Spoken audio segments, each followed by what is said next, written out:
تو سنا ہے کہ حضرت معین الدین چشتی اجمیری صاحب رحمۃ اللہ علیہ نے داتا گنج بخش صاحب کو یہ لقب دیا، داتا کا لفظ کس نے ان کے لیے منتخب کیا ہے؟ تو دیکھیں یہ بعض اوقات ایسے ہوتے ہیں کہ بعض عوام الناس نام رکھ دیتی ہے، اوصافی نام، اور وہ کسی وجہ سے رکھتی ہے، کوئی ایک آدھ آدمی رکھ دیتا ہے، پھر وہ معروف ہونا شروع ہو جاتا ہے، مشہور ہو جاتا ہے۔ داتا کا مطلب ہوتا ہے دینے والا۔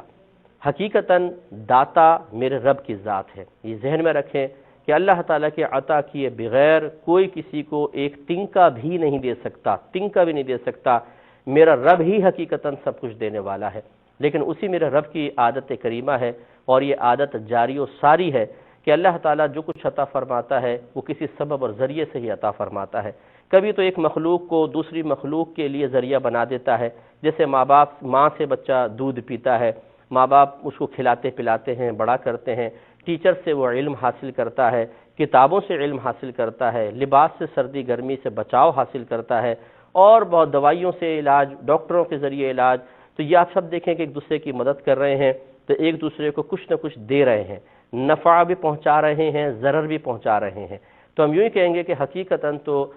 دینے والی ذات فقط اللہ کی ہے، روکنے والی ذات اللہ تعالیٰ کی ہے، نفع پہنچانے، ضرر پہنچانا اللہ کے ہی دستے قدرت میں ہے، لیکن اللہ تعالیٰ جب چاہتا ہے تو ایک کو دوسرے کے لیے ان چیزوں کے لیے وسیلہ بنا دیتا ہے۔ اب یاد رکھیں کہ نسبت جو ہے کہ ایک فعل کو کسی کی طرف منسوب کرنا، اگر وہ فعل اسی کی طرف منسوب کیا جس کے لیے کرنا چاہیے تھا تو اس کو کہتے ہیں نسبت حقیقی۔ جیسے ہم یہ کہیں کہ اللہ نے مجھے پاس کروا دیا، اللہ نے مجھے بڑا کر دیا، اللہ نے مجھے شفا دے دی، اللہ نے مجھے مکان دیا ہے، اللہ تعالیٰ نے میرے کاروبار کو ترقی دی ہے۔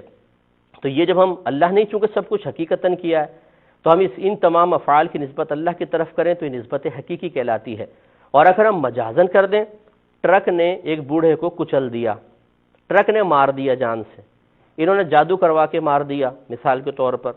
تو حقیقتاً مارنے والی ذات تو اللہ تبارک و تعالیٰ کی ہے، لیکن یہ چیزیں چونکہ وسیلہ اور ذریعہ بن جاتی ہیں تو ہمارے ہاں وسائل کی طرف بھی مجازن نسبت کر دی جاتی ہے۔ تو بس اب یہ سمجھ لیں کہ دینے والی ذات تو اللہ کی ہے، تو داتا حقیقی تو اللہ تعالیٰ ہے، لیکن اگر اللہ تعالیٰ نے کسی بندے کو کوئی نعمت عطا فرمائی اور وہ دوسرے کو دیتا ہے اور کوئی مجازن اس کی طرف داتا ہونے کی نسبت کر دیتا ہے اس عقیدے اور یقین کے ساتھ کہ دینے والی ذات اللہ تعالیٰ کی ہے، انہوں نے ان کو دیا، یہ ہمیں دے رہے ہیں، تو اس نسبت سے ان کو اگر داتا کہہ دیا جائے اللہ کو حقیقی داتا سمجھتے ہوئے تو اس میں کوئی شرک کا پہلو نہیں ہوگا اور یہ بالکل جائز ہوگا۔ لیکن اگر کوئی یہ کہتا ہے کہ اللہ دے نہ دے، یہ بندہ ہمیں دے سکتا ہے، تو یاد رکھیں کہ پھر ایسا دعویٰ تو نبی کے لیے بھی کریں گے تو انسان دائرہ اسلام سے خارج ہوگا اور شرک و کفر میں مبتلا ہو جائے گا۔ اس لیے